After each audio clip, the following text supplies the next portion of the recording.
서울 밤거리조차 잠들지 않은 새벽 3시, 화려한 조명이 꺼진 연습실 한가운데에서 트로트 황태자 강문경은 마지막 고음을 갈라내듯 뿜어냈다.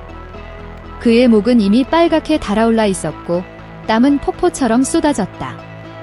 그날따라 그는 관벽을 넘어 전설을 찍겠다며 무려 12시간을 쉬지 않고 훈련했고 결국 쾅! 마치 천둥이 떨어진 듯한 굉음과 함께 무릎을 꿇고 쓰러졌다. 목을 감싸쥔 그의 손끝은 푸르게 떨렸고 연습실 스피커는 허공에서 비명을 토했다. 집사는 황급히 달려와 물을 건네려 했으나 순간 그녀의 얼굴은 눈물과 공포로 얼룩졌다. 선생님. 목이 피보다 붉은 조명이 그의 목에 들이우자 모두의 심장이 얼어붙었다. 단순한 피로가 아니었다. 성대의 미세 혈관이 터져 출혈이 시작된 것이다. 피아노 위로 떨어지는 핏방울이 마치 탑을 무너뜨리는 신호탄 같았다. 그런데 바로 그때 집사가 보인 예상 밖의 행동이 폭풍 같은 파장을 일으켰다.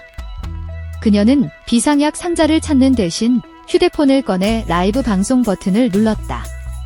여러분, 지금 문경 씨가 쓰러졌어요. 도움을 주세요. 1초, 2초, 3초. 불과 세숨 사이에 수천 명의 시청자가 접속하며 채팅창은 폭발했다. 가짜 뉴스냐, 병원 전화번호를 알려줘라, 쇼인도 콘텐츠냐 등 온갖 댓글이 난무했다. 운명의 모래시계를 재촉하듯 핏물이 번지자 강문경은 휘청이며 몸을 일으켰다. 그의 눈빛은 불타는 투지로 번뜩였고 피 묻은 손으로 휴대폰을 빼서 들었다. 지금 이건 콘텐츠가 아니다. 내 사람들을 놀라게 하지 마라. 호령 같은 목소리가 스피커보다 더 큰 울림으로 터져나왔다. 곧장 119에 전화를 건 그는 단 30초 만에 상황 설명을 마쳤다. 그러나 소방차 사이렌이 들려오기 전 현장은 벌써 뉴스 헤드라인으로 바뀌었다. 트로트 왕, 생방송 중 피투성이 쓰러짐, 집사의 과열된 팬 서비스, 언론사의 속보 알림이 휴대폰 화면을 도배했다. 순식간에 포털 실검 1위, SNS 태그 수백만 회, 그야말로 디지털 태풍이었다.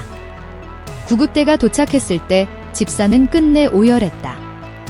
그녀는 휴대폰을 내려놓으며 떨리는 목소리로 죄송해요. 어떻게든 도움을 받고 싶었어요. 라고 중얼거렸다. 하지만 그 순간 나타난 강문경의 대답은 모두를 숨먹게 했다. 사과할 필요 없어. 내가 날 아껴서 그런 거잖아. 대신 다음부턴 고통을 방송하지 말고 사랑을 방송해. 이 말을 들은 구급대원조차 눈시울을 붉혔다. 구급차 안에서도 강문경은 산소 마스크를 쓰고 기자에게 영상통화를 걸어 지금 상황을 과장하지 말아달라며 차분히 요청했다. 자신의 목보다 팬들의 걱정을 더 우려하는 그의 태도는 불과 15분 만에 피투성이 스타에서 살아있는 레전드로 보도를 바꿔놓았다. 병원에 도착하자 전문가들은 긴급 내시경과 혈관 지혈 시술을 진행했다.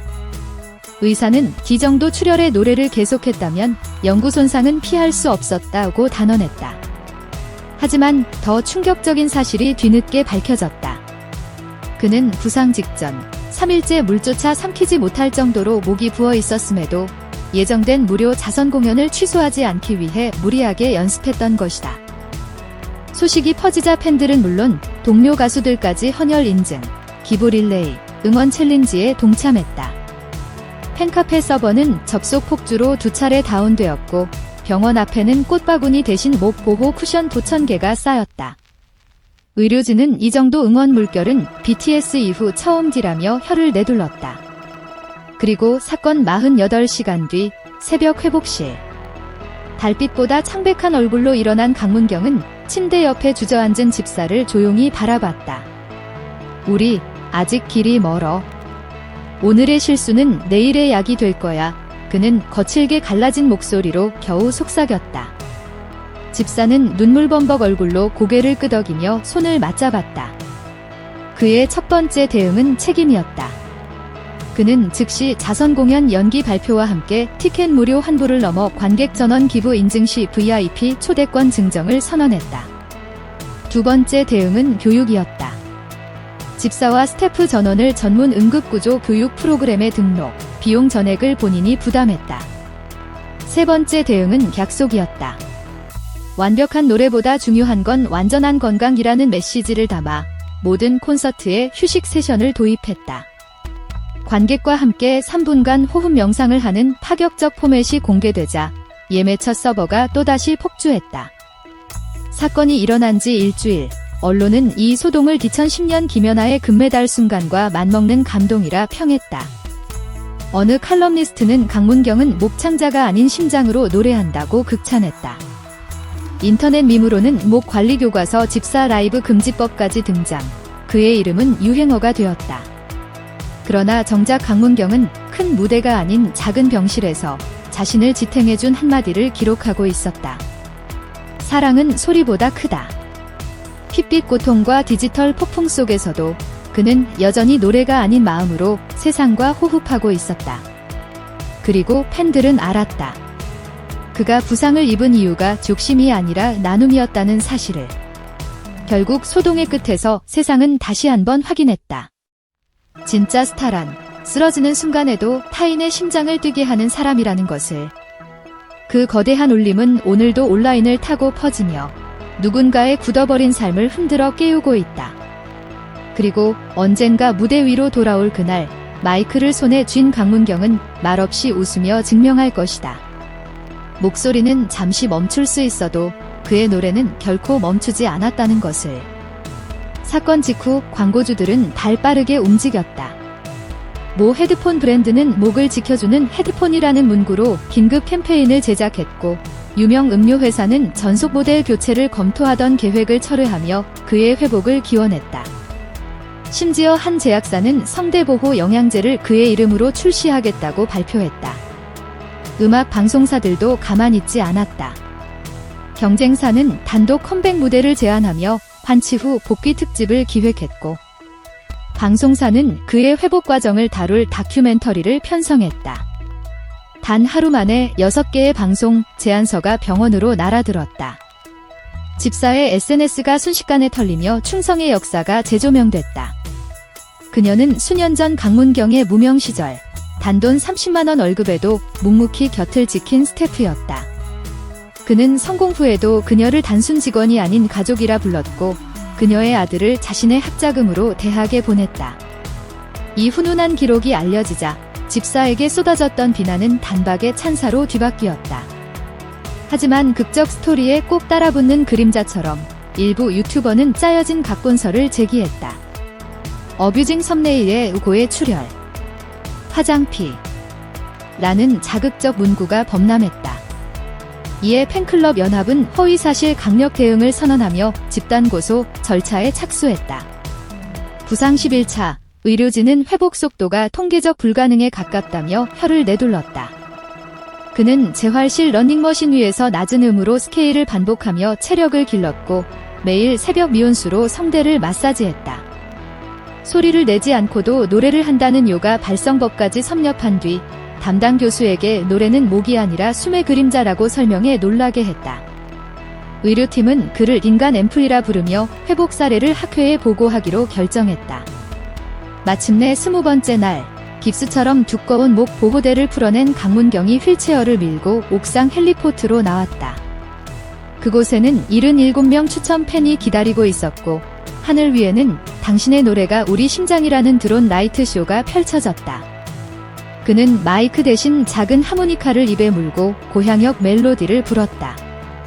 관객석은 그 자리에서 무너져 내린 듯 울음바다가 되었다. 순간 그의 손을 잡은 집사가 무대 중앙으로 이끌었고, 두 사람은 함께 90도 인사를 올렸다. 이 장면은 실시간 스트리밍 820만 조회, 역대 라이브 음악 부문 1위라는 기념비를 세웠다. 회복이 끝나기도 전에 그는 먼저 음악치료재단을 설립하고 첫 기금 5억 원을 쾌척했다. 재단 이사장으로 집사를 임명하며 나는 목소리를 잃어도 노래를 잃지 않는다. 이 재단도 그런 사람들을 위해 존재한다라고 선언했다. 그는 마지막으로 이런 메시지를 남겼다. 화려한 무대는 사라질 수 있다. 그러나 무대 위를 비추는 빛은 여러분의 박수일 뿐이다. 내가 쓰러진 밤, 여러분이 보여준 그 빛은 어떤 스포트라이트보다 찬란했다. 그러니 이번엔 내가 당신들의 목소리를 지킬 차례다. 벚꽃이 만개한 2025년 4월 30일, 강문경은 소극장 달빛홀에서 깜짝 게릴라 공연을 열었다. 첫 소절이 울려 퍼지는 그 순간, 사람들은 숨조차 삼키지 못했다. 반짝이는 음계가 공기를 가르고 그의 음색이 별빛처럼 쏟아지자 누군가는 속삭였다. 이건 기적이 아니라 약속의 실현이야. 그의 목소리는 예전보다 한층 부드럽고 깊었다. 불완전에서 비롯된 완전함, 상처가 빚어낸 광채였다. 그리고 무대 뒤편, 집사는 조용히 눈물을 훔치며 핸드폰 라이브 버튼을 누르지 않았다. 그저 두 손을 모아 가슴에 대고 자신이 지켜야 할 장면을 새기고 있었다. 그날 밤 이후 사람들은 더 이상 그를 트로트 왕이라 부르지 않았다. 대신 노래하는 기적이라는 새로운 별칭을 선물했다. 그가 들려준 복귀의 한 음절은 음악이 아니었다. 그것은 꿈을 가진 이들에게 다시 시작해도 늦지 않다는 희망의 박동이었다. SNS에는 퇴사하지 않기로 했다. 나는 다시 붓을 잡다 또 고백이 쏟아졌고, 고등학생은 영상으로 그의 노래를 틀어 친구들에게 절망보다 큰 노래를 나눴다. 이렇게 한 사람의 목소리는 수많은 삶을 구하는 합창으로 번져가고 있다. 진짜로.